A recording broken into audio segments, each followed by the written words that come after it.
Hello and welcome. In today's Lightboard, we wanted to cover real quick how service providers can actually utilize their current infrastructure to migrate into VCF, especially with the announcement of VCF 9 during Explore in Las Vegas, and I'm pretty sure we will hear more during the Explore in Barcelona. More and more service providers come up and actually ask us, it's like, how do we get from where we are to VCF? It's also getting more and more prominent that there will be far more product integration with VCF moving forward. So let's start with the old-fashioned scenario. So let's say you have a custom deployed VCSP or VCPP stack consisting out of vSphere, NSXV, just because you could, and Cloud Director. So actually, this is one of the first times where I must say, lucky you that you are still on NSXV, because in reality, we have an easier approach to get you from there to where you need to be, because we can utilize the V2T migration scripts and actually have as a target platform VCF for you. Again, this requires a certain review of the infrastructure and everything else, and there is workshops and stuff like that necessary. But that is actually, from all the service provider cases, currently the most easy one to get you there. How would it look like without Cloud Director on the other side? So if we have a customer or if we have a service provider running vSphere, running NSXV again, without Cloud Director, so also VCPP or not, it doesn't matter. So we can also do it for the enterprise stuff. It's very easy. We can create the VCF environment, new environment, and then migrate the workloads to VCF. Good, and that would basically be done with HCX from what I understand. Yes. So there are a few other options as well, but the primary solution we would be looking for would be HCX.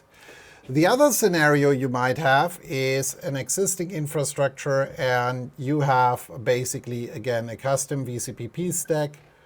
And with that, you have vSphere, most likely a more modern version than the other one. You have NSXT already deployed, but maybe not the most modern version. And you have Cloud Director, hopefully somehow modern version. And in this specific scenario, it gets a bit more complicated, because now we need to identify which features you're using here in NSXT. So this really depends on the feature set you are utilizing in your infrastructure and the way on how you're running your virtual machines. The good part with this is we might be able to adopt some of the clusters, workloads, and everything else into the infrastructure. But again, this is a case-by-case scenario. This is certainly more complex than this one, but it's possible, and we have done this with service providers already before. And we have a lot of API scripts that we can use for these migrations. Yeah. So because one of the main challenges is really how you get your NSX config over the VMs is actually the smallest issue for us. So same scenario, vSphere cluster. We have here NSXT, no Cloud Director. We can migrate it with HCX. So all of your networks will be moved. We can do a layer 2 bridge and move the workloads in VCF. And finally, the last one, if you are starting to deploy any kind of new infrastructure, greenfield, then you should directly start with VCF. Everything else would basically be a nightmare later on to migrate. So if you want to learn more about how you could actually apply all of these different scenarios, then you should actually attend one of our challenge days. So we have challenge days coming up in Frankfurt, Munich, Chicago, and Phoenix, Arizona. Those are 2-day events. Explicitly, this one is one of 4 topics we are going to cover during these events.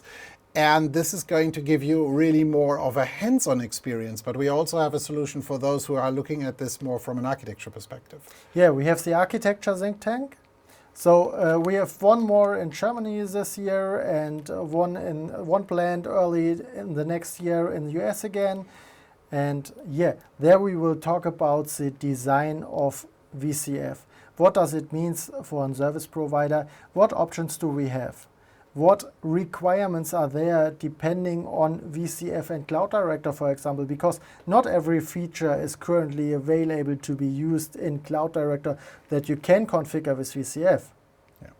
Which is also a good talking point for everything else. VCF and the new licensing gives you a lot more features which you can adopt. So even something we are going to cover throughout the challenge days again. If you want to know how to utilize the new things like operations and everything else in VCF for your customers, then I would only suggest that you attend one of the challenge days upcoming.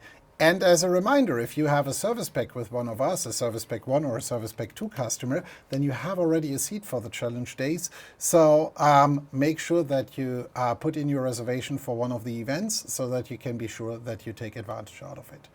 Hope to see you at one of our events, and if you have any questions on any of these, especially if you can't attend any of the events, feel free to ping us as well. We are more than happy to set up a little Zoom session and talk to you how you can actually get from where you are to where you need to be. See you.